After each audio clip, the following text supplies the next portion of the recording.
All right, as you're filtering in, if you'd like to let us know where you're from in the chat, it's always kind of fun to see where people are around the state.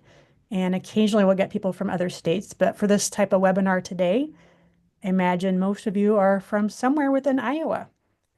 If you'd like to share where you are in the chat, please.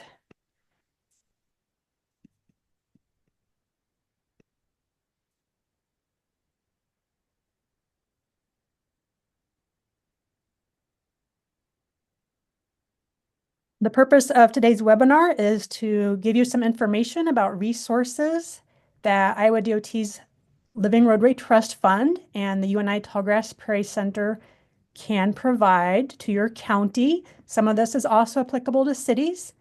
Trees Forever has a series of webinars focused more on cities.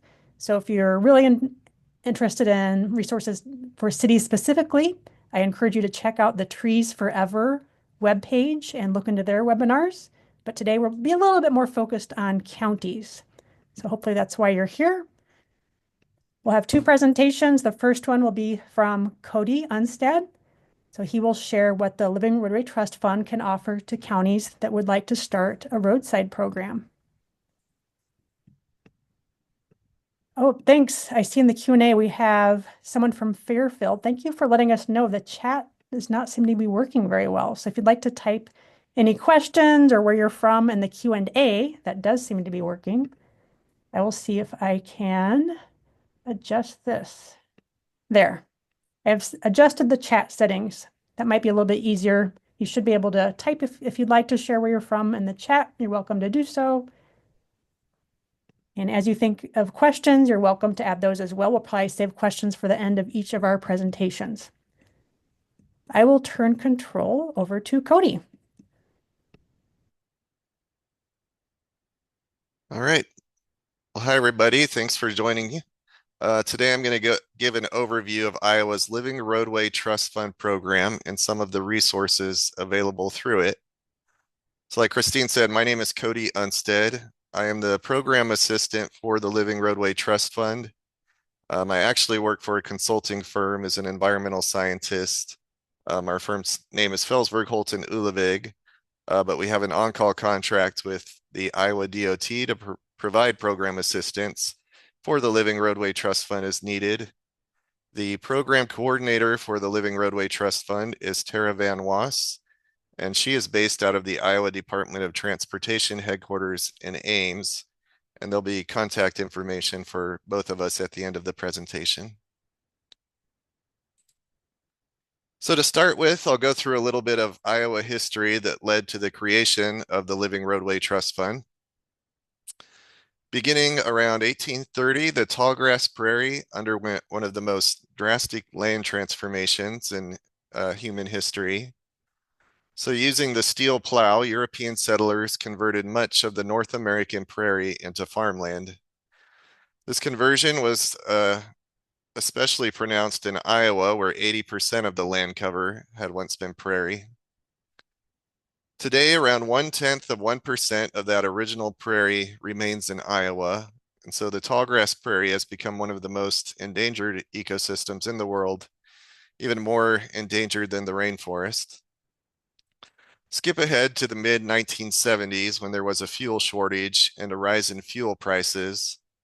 And that generated nationwide investigations into how to save money spent on fuel. The Iowa DOT is one of the largest landowners in the state, and so it conducted its own cost-cutting investigations. Now, up to this point, roadsides in Iowa were extensively mowed and blanket sprayed with herbicides, and obviously doing this takes a lot of fuel. This method of roadside management was often too costly to implement on a regular basis.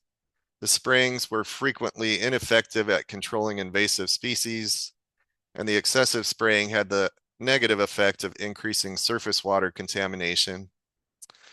As a result, Iowa implemented one of the nation's first integrated roadside vegetation management programs, or IRVM. The goal of the IRVM program was to provide an alternative to typical roadside management practices. IRVM emphasizes the use of native vegetation. It promotes targeted use of herbicides to control invasives, And it can help cut costs by reducing the amount of mowing and herbicide application needed in roadsides, while at the same time improving water quality and increasing wildlife habitat.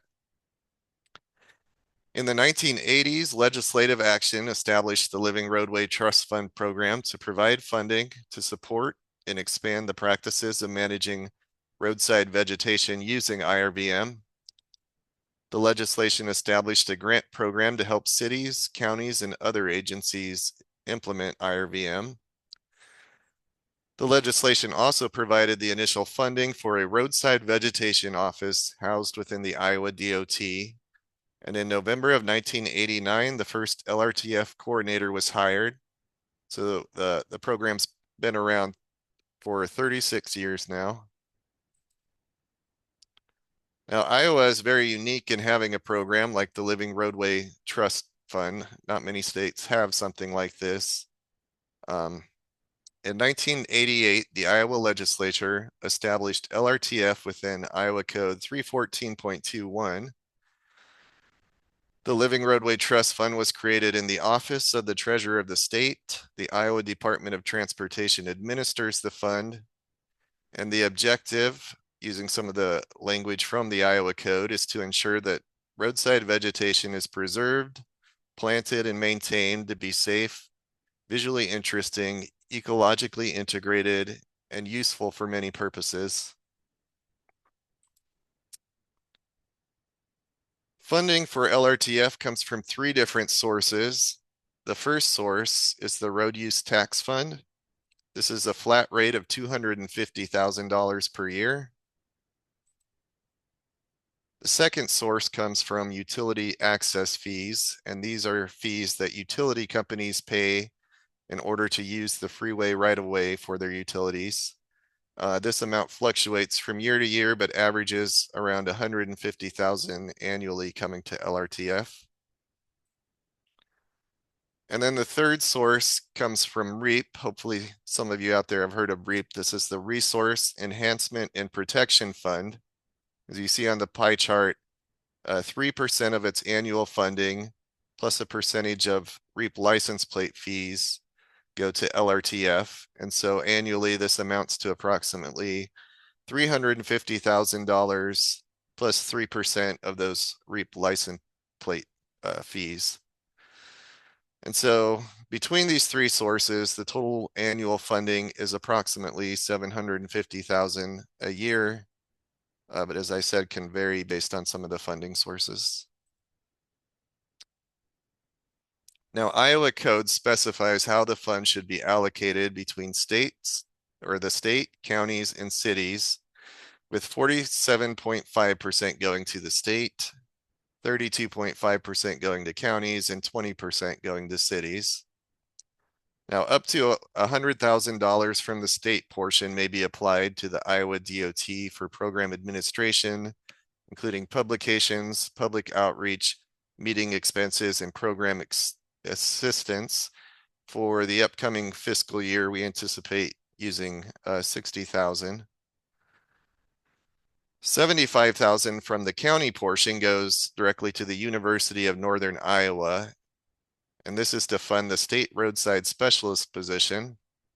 This position coordinates educational outreach and helps counties with starting up integrated roadside management programs, and Kristine will talk more about that in her presentation. So for the upcoming fiscal year 2026, the total funds are approximately $1 million. This includes the annual $750,000 that I previously talked about, plus an additional $250,000 of unused funds from previous years that are being rolled over and combined with the annual funding sources.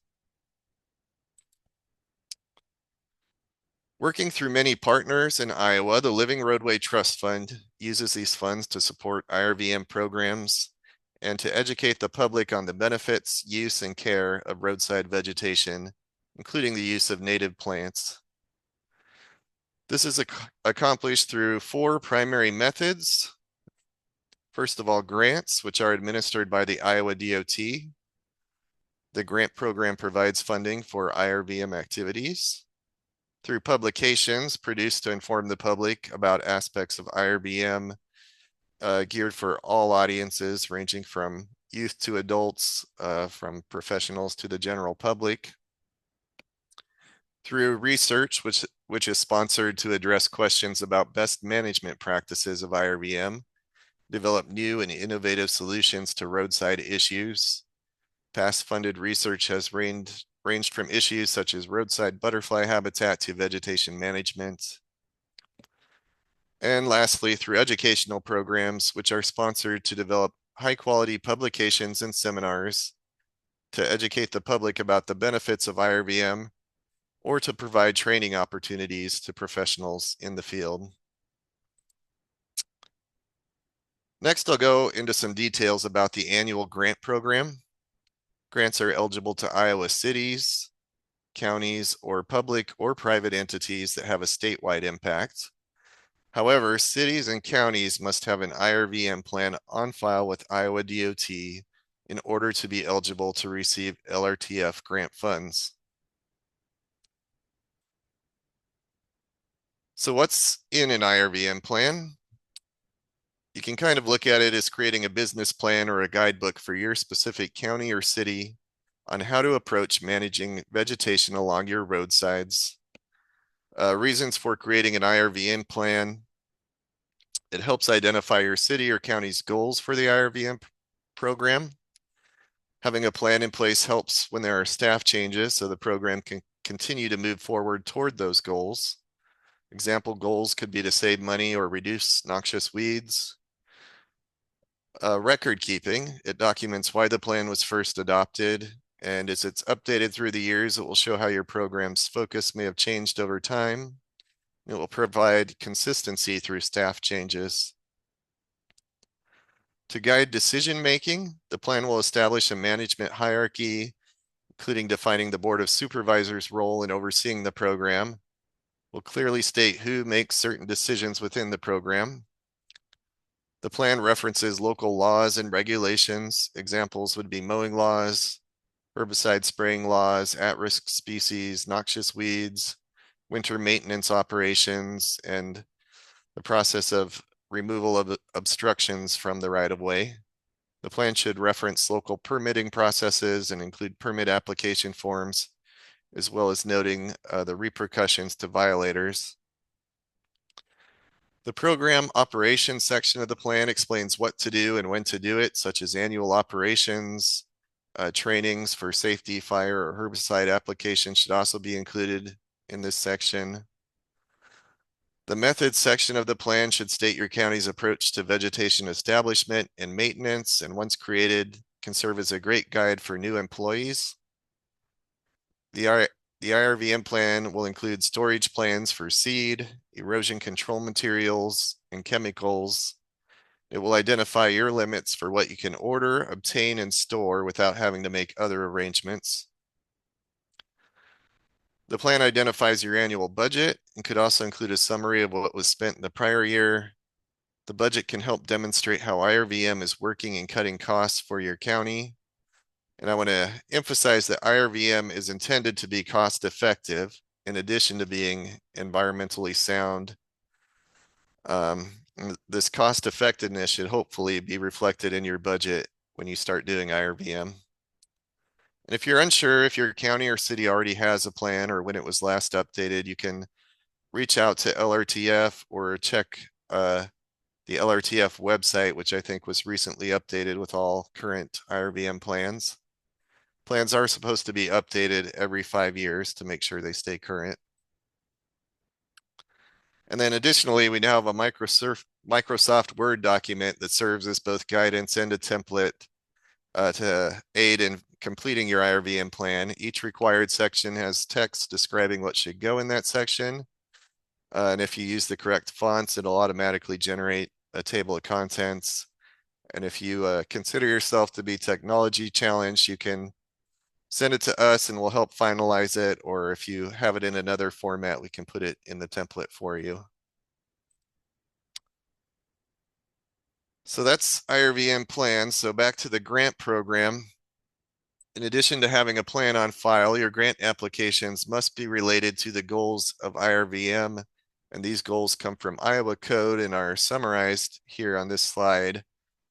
Establish diverse stands of native plants in the roadside rights-of-way, reduce erosion, enhance rainfall infiltration, create habitat for pollinators, nesting birds, and other wildlife, provide more aesthetically pleasing roadsides, maintain a safe travel environment on roadsides, reduce roadside maintenance by establishing a strong plant community using Iowa's native vegetation with the goal of mowing less and using less herbicide. If you complete an application, but it's not clear on how it meets any of these goals, then it's probably not going to be funded by the LRTF program. Some other requirements and information for grants.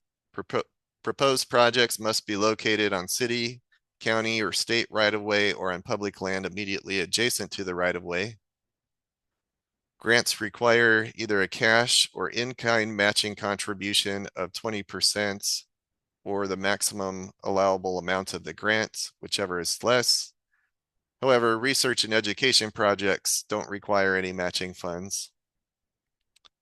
Maximum funding amounts vary based on project type or equipment type, and these are listed in the funding guidelines, which can be found on the LRTF website. Then regarding the reimbursement program, you can't start spending any money on your project until a contract agreement is signed by both the applicant and the Iowa DOT representative. And I believe this coming year, there will be a new web-based system available for completing the reimbursement documentation, which should make things easier for everyone. So there's a number of categories that can be funded through the LRTF grant program. They're all listed here on this slide, but I'm going to run through and give kind of a brief overview of each grant category. Demonstration projects must be designed to show the positive aspects of IRVM and document the benefits of using native plants in roadsides. These projects should be highly visible to the public and allow for an educational component such as signage. Education projects inform project participants or the general public about the use of native plants as an integral component of IRVM. Funding may be provided for seminars, conferences, classroom instruction, or other related opportunities. Funding may also be provided for costs associated with producing educational signage, displays, newsletters, books, and brochures.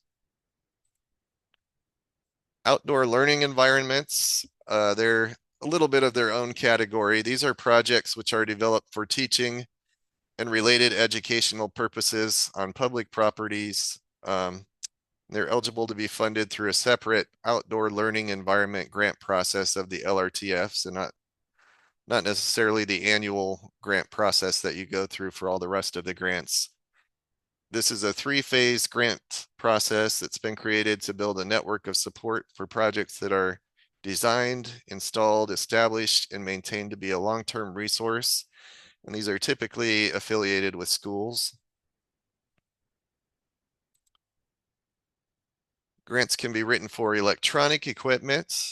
This includes communications equipment such as two-way radios or intercoms used during prescribed burning, herbicide application, hydroseeding.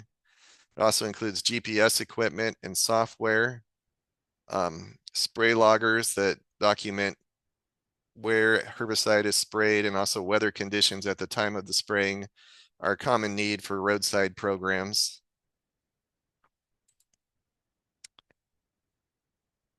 Specialized equipment needed to establish alternative forms of roadside vegetation. This is what we get the most applications for, especially from the counties. Examples include mulchers, blowers, herbicide equipment, mowers, wood chippers, seeding equipment, broadcast seeders, cultipackers, drop seeders, hydro seeders, no-till drills, soil preparation equipment. It could also include UTVs, or heavy-duty trucks equipped for hydro seeding or spraying. as long as the specialized equipment is directly related to your IRVM program. Gateways, community entryways, and scenic value protection enhancements. Gateway and roadside plantings must be located on or adjacent to right-of-way or on public land immediately adjacent to right-of-way. And these projects must use predominantly native vegetation, not just if it's sometimes we've gotten some that were just general ornamental landscaping projects, and those aren't eligible. The focus kind of has to be on the aspects of IRVM related to native vegetation. Scenic value protection is rare and held to a very high standard, but LRTF can assist in acquiring properties that demonstrate both a significant ecological value and they're directly connected to the work of a local IRVM program. Planning, design, and professional services that require the assistance of a third-party professional are eligible for funding. Planning and design professionals must be licensed in the state of Iowa in order to be eligible for funding. Research projects. These must address current issues surrounding the practice of IRVM. Research projects are generally conducted through university and college sponsors, but can also be done by specialized private firms and individuals, as long as they have the qualifications to conduct that type of research. To effectively implement IRVM, roadside departments need baseline information about their roadside conditions. Roadside inventories can collect data on herbaceous cover, woody cover, invasive species patches, erosion, encroachment, and other roadside characteristics. Remnant vegetation surveys can help identify and map remnant vegetation adjacent to or visible from roadsides that can be noted for protection or potentially used as a native seed source for IRVM activities. At LRTF, we've developed a geodatabase that can be used easily with ArcGIS field maps, which is a free application for iPhones or iPads. And the data will automatically upload and sync to a state database where both the county and the state can access it. Special staff training. LRTF will pay for the registration and expenses for seminars, conferences, and training sessions that are related to IRVM. And other related projects keeps options open that are applicable to IRVM but not specifically called out elsewhere. Previous examples that have been funded include equipment storage facilities, climate controlled seed storage facilities, and herbicide storage facilities. So every year the application deadline is June 1st at 4 p.m. As previously mentioned, cities and counties will need to have an IRVM plan on file by this June 1st date in order to be eligible for the grant. If you're applying for a grant, make sure you look through the funding guidelines before starting your application. This is your #1 source for grant information. It has details about what's required in the application for each specific project type, limitations on funding amounts, and information on how grants are scored. The funding guidelines in the application can both be found on the Living Roadway Trust Fund website, which is iowdot.gov/LRTF, and then /grants for the grant specific page. There's also an instructional video on the website that I put together that walks you through the application process, and that process is now all done online. So there's a technical advisory committee that reviews the grant applications, and this committee has representatives from the utility industry, the Iowa Academy of Sciences, county government, city government, the private sector, including community interest groups, soil conservation interests, the Department of Natural Resources, and county conservation boards. So a whole wide variety of expertise providing input into the grant program. And then the last thing I wanted to cover today was that LRTF has a whole variety of publications, including guidebooks and educational posters. Currently, all of these are available at no charge. Just visit the LRTF website to order. If you have a large order for an item, just let Tara Van Was know in advance so there's extra time to print the materials if needed. And with that, I just want to emphasize again that Iowa is very unique and lucky in having a program like the Living Roadway Trust Fund, especially to be specifically designated in its state code. So I encourage you to take advantage of all it offers to benefit your communities. Thank you. Thank you, Kody. Are there any questions so far for Kody regarding what the LRTF can offer or about the grants, the deadlines, the plans, anything like that?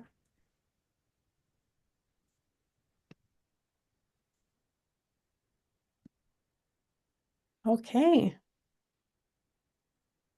I will go ahead and share my screen.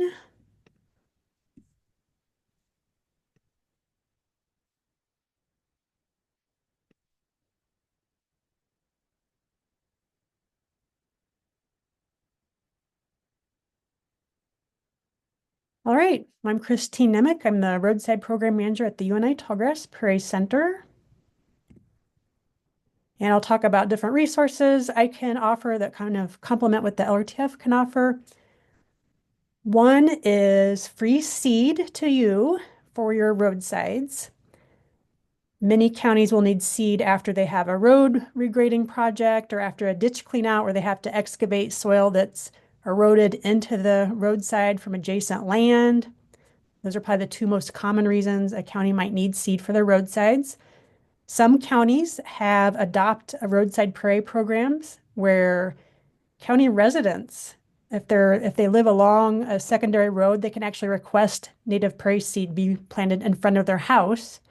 And usually at some point, the homeowner agrees to manage the roadside. In some cases, the county roadside manager always does that. But that's another option. Sometimes counties will have that type of use of seed, which is fine. The seed just has to be used in secondary road rights of way. Some counties will plant seed in highly visible locations, for example, by scenic byways. I see we have some people from associated with scenic byway boards. That's another possible use of seed is if there's a really visible location, they want some nice showy wildflowers, they'll plant seed in those locations. One thing I do is secure a large grant for counties every year. Every April through June, at some point during that time period, counties that have a plan on file, they have to have a plan on file, they can request seed for their roadsides. And they request it in 10-acre increments usually. We also have a smaller quantity for cities. Cities can get it in 2.5 acres, or some counties, if they only think they'll plant 2.5 acres worth of seed. And the county has around a year and a half to plant all the seed they pick up. And these are high quality seed mixes. They have grass and sedge, or sedge are grass-like plants that grow in wet areas. They have wildflower species. So the clean out mix, like it says, tends to be used a little bit more often in clean out areas that might have to be excavated again, because if an area silts and fills in the ditch, that might happen again. And then the higher quality, more diversity mix tends to be used in other areas, but not always. It's up to the county. They get to choose what kind of seed mixes they want. Some get a mix. So the counties pick up all the bags of seed, and then when they're ready to seed, they mix it together. So it's not like it all comes in one mix, all mixed together. They have to come and pick up the bags of seed. And you can see this is a pretty good value for counties. This is anywhere from $160 to $350 an acre value. So when a county drives away with usually the minimum of 10 acres, they have at least $1,600 worth of seed free to them. They just have to record where they're planting it. So every 6 months, they have to turn in maps. These can be paper maps or online showing me where you've planted this seed. And of course, provide the labor and the equipment and the know-how, how to maintain the plantings. That's really key. These aren't no maintenance, they're relatively low maintenance after they get established. One of the big benefits of the prairie plants is the erosion control they provide once they're established. As you can see, there's a classic drawing on the right showing how deep the root systems of some native prairie grasses are compared to smooth brome and Kentucky bluegrass. Now, smooth brome and Kentucky bluegrass, they go quickly. They're good for some areas, such as right by the road, the clear zone that has to be maintained short. But once you get away from intersections or the road pavement and you have more leeway as to what you plant, it doesn't have to be short. Well, then the deeper rooted prairie grasses can be a nice option for erosion control, for water management, for the beauty and wildlife habitat, all of that sort of thing is one reason counties really like to use the natives. So a common concern we get, oh, but prairie plants, they're great, but they take so long to establish. As anyone who's planted prairie knows, it doesn't really start to look like a nice established prairie with most of your prairie grasses growing, your flowers growing until about 3, 4, 5 years. So what happens in the meantime? Well, we do have solutions for that. It does take patience to get a prairie planting established, to get those benefits from the prairie plants. But in the meantime, what's often done is planting nurse plants. So these annual quick growing plants such as winter wheat, oats, annual rye, that might be planted with the prairie seed mix.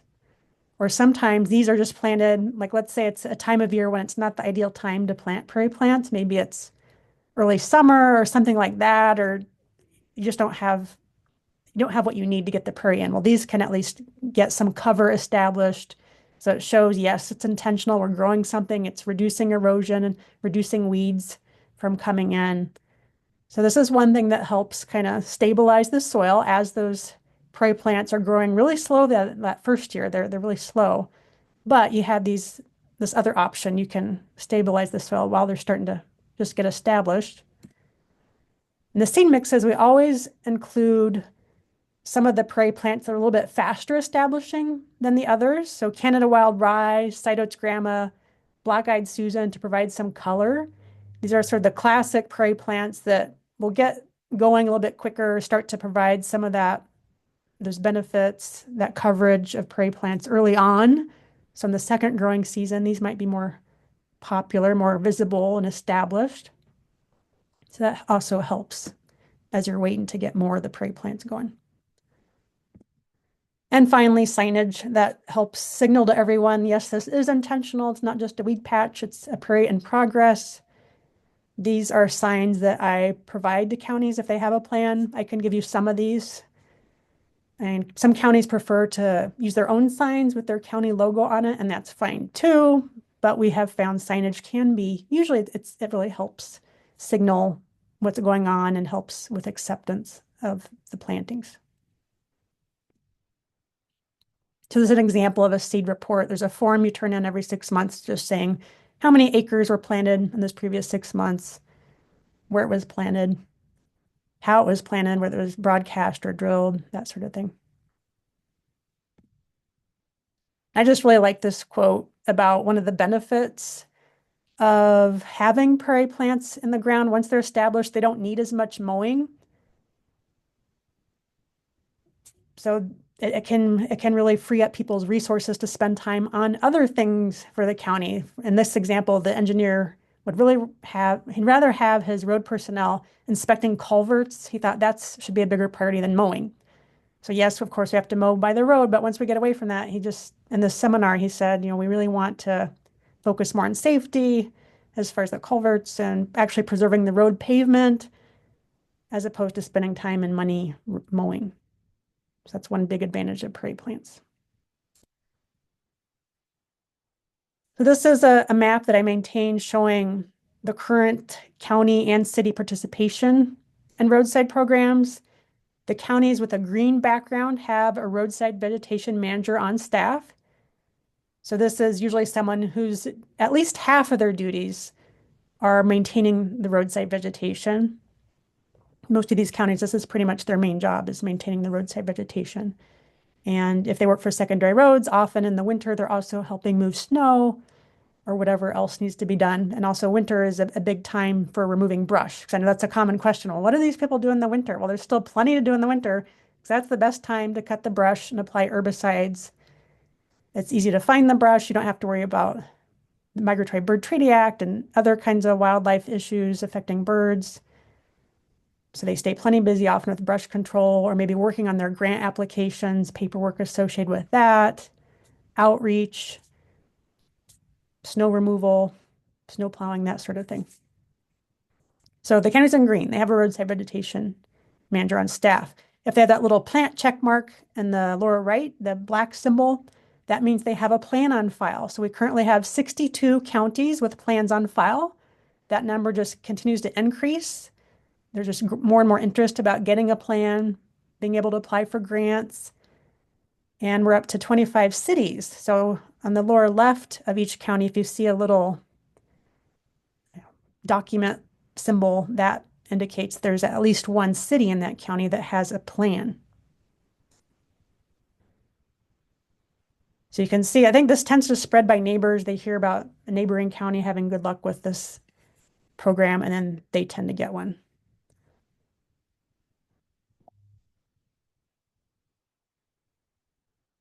This shows what department each roadside manager works for. Roughly 2/3 of the roadside managers work for secondary roads in the orange color. About 1/3 work for the conservation department. And we have one where they technically work for both secondary roads and conservation, and we have 6 counties that are independent, which means they report directly to the Board of Supervisors. Now, their desk might be either within the engineer's office or within conservation, but the way they're set up is they report directly toward the Board of Supervisors.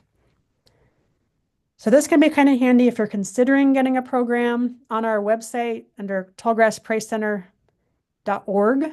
If you go to the roadsides section, you'll see if you want to learn more about your county roadside program, there's a link where you can click on a list of the contact information for each county. And I can also email that to you in the follow-up email to this webinar about how you can find who's responsible for roadsides in each county if you want to just check in with them. What's it like in your county? How is it being set up with the secondary roads or conservation, that sort of thing. There's pros and cons to each setup. Another resource I can provide is salary information in odd number years. In the fall, I survey all of the county roadside managers, and not all of them respond to the survey, but maybe about half do, or a little over half. So you can get a feel for how different counties are paying their roadside managers. So for example, this is the results of the 2023 survey. So you can see it varies depending on what department they're located in, how many years of experience they have. So if you're considering hiring a roadside manager and want a budget for it, this can be a good source of information. I know some counties prefer to get the plan in place and then they'll wait a while until something happens within the county where there's funding available to hire the roadside manager to really focus on implementing the plan. Some counties implement their plan without a dedicated roadside manager, and that's okay too, whatever works for your county. If you have the personnel who can share that duty or however you want to implement your plan, that's fine too. But if you'd like to hire a roadside manager, I can certainly help provide information on that about the salaries or job descriptions. So I collect position descriptions. Anytime I hear of an opening, I save the description. So I can provide those to you if you want to advertise and get ideas for the skills that other people are advertising. Often, familiarity with plants, knowing how to identify plants, how to maintain them, plant them, manage them after they're established, and identify being able to know how to manage noxious weeds. That's pretty important usually. I know some people can learn it as they go, and that's okay too, but often it can be an asset if they already have that knowledge going into the position. And then, of course, being able to operate heavy equipment well, being able to interact with the public. It's a very visible kind of position. People might stop and ask, hey, what are you doing? So all those types of skills are important, and you're welcome to peruse past job application or job descriptions. I have example interview questions, all that sort of thing, if you just want to get ideas for how to approach your job search. Another benefit of having a roadside manager is they can help ensure you're in compliance with environmental laws. One common type of law, of course, is anything related to erosion control to prevent silt and pollutants going into nearby waterways. So they'll know about how to make sure in compliance with those.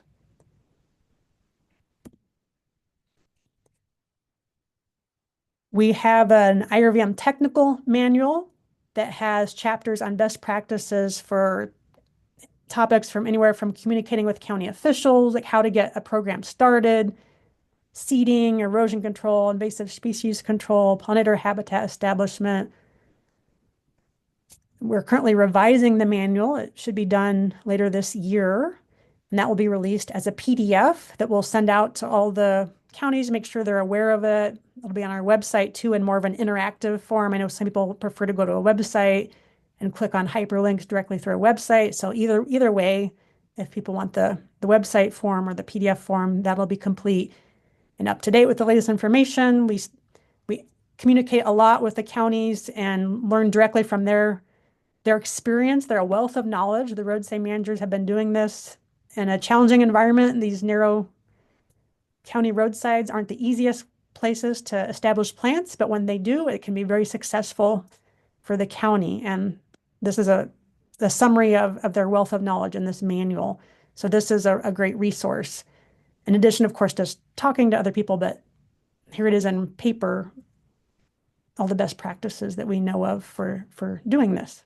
And that can help increase the success of your program if your roadside manager or other personnel know the best practices for making this work. I help connect the roadside managers across the state. One way I do this is by organizing an annual roadside conference. This year it'll be October 1st through 3rd. That's a Wednesday through Friday. It's in Davenport. So we rotate the conference around the state. This gives different counties an opportunity to talk about how they're approaching roadside management so that each year they're learning something new, getting different perspectives on the latest and the best herbicides for controlling different species or the best approaches for planting or pretty much any topic related to native plants or how to communicate with the public, how to communicate best with county officials. All that sort of thing is the kind of topics we cover at the Roadside Conference. And it's usually attended by at least 110, 120 people. Mostly roadside managers, but also county conservation people will attend, different DOT employees. So it's a great networking event for anyone who's working with roadside vegetation. In the winter, I organize a one-day meeting. It's from 9 in the morning till 2 in the afternoon. And this is at Prairie Meadows in Altoona. It's also right before the Weed Commissioners Conference, also known as the Iowa Invasive Species Conference. So many of the roadside managers will attend both. And that's another great way for them to keep up on their knowledge and to learn from the other counties through those informal discussions in between talks and also learning from the speakers about various topics related to their job so they can be effective at what they do. And both of those are open to, well, the conference especially is open to anyone. The one-day meeting is more geared toward the roadside managers or whoever within the county is responsible for the roadside vegetation. There's no vendors at the firm meeting. It's more of an extended business meeting while the conference has vendors and it's a little bit bigger deal. Another way I connect people is by maintaining a Google group. So people can post their questions, and this is for anyone. You don't have to have a plan or anything. If you'd like to be added, on average, we get maybe 2 to 4, maybe 5 emails a month posted to this, so it's not overwhelming.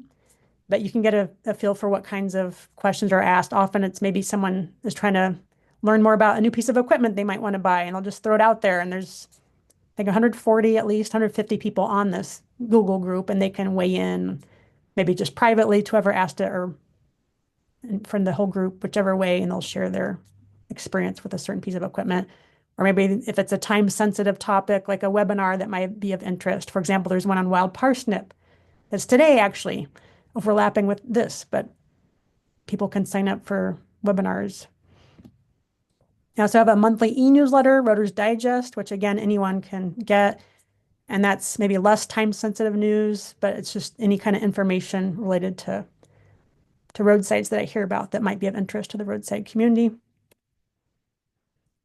I can provide brochures or papers that might help you, I guess, learn more about the program or share about the program with others within your county who might wonder, well, why do we need a roadside program? One paper I wrote just a year or two ago was this white paper or position paper called Roadside Weeds, Brush, and Erosion. So it's a 12-page paper, including the references, that just kind of outlines some of the benefits to having a program and what that means in terms of these three very common problems that I know counties have to deal with when they're thinking of how to manage their roadsides. We have brochures. I can provide these to you. Sometimes the roadside manager like to put these in the truck, or the county courthouse is a really popular place to put these just to raise awareness within the public. This is why we're doing what we're doing, letting them know about the mowing law or answers to common questions landowners might have. This is the kind of support we can provide, any information you want to provide the public in your county. They're also available as PDFs on our website. So those are the resources I can provide. This is my contact information. You're always welcome to reach out if you have any questions. Another form of outreach we do to the public is maintain a Facebook page, Instagram, YouTube channel. So we're always trying to figure out ways to let the public know what we're doing, build that support so they understand why these roadsides are being managed in an integrated way with the reduced strategic mowing, reduced strategic use of herbicides, the prairie plants, all of that. All right. And with that, looks like we probably have a little bit of time for questions if there are any questions. There was one in the chat. Oh, Uh, great.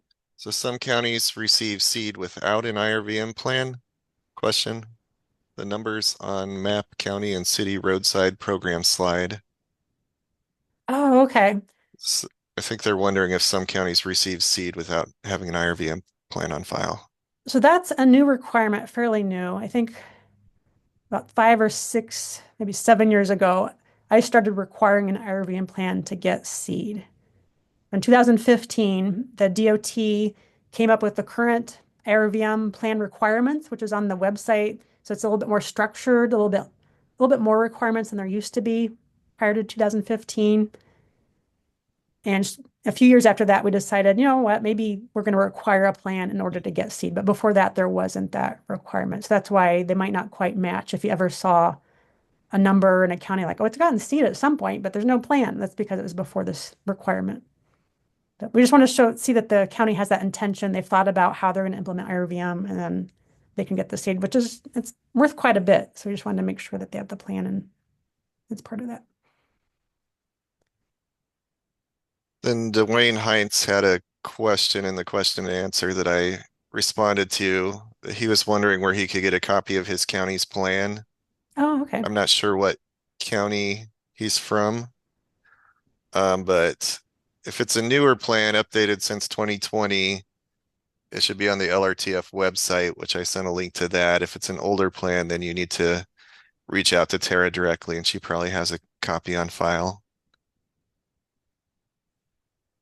So I put the link to the IRVM page on the LRTF website in there. Great.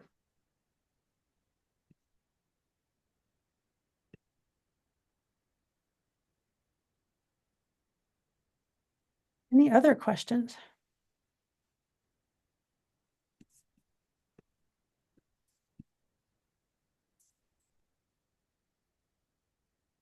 All right. Well, feel free to reach out to either of us if you have any questions as they come up.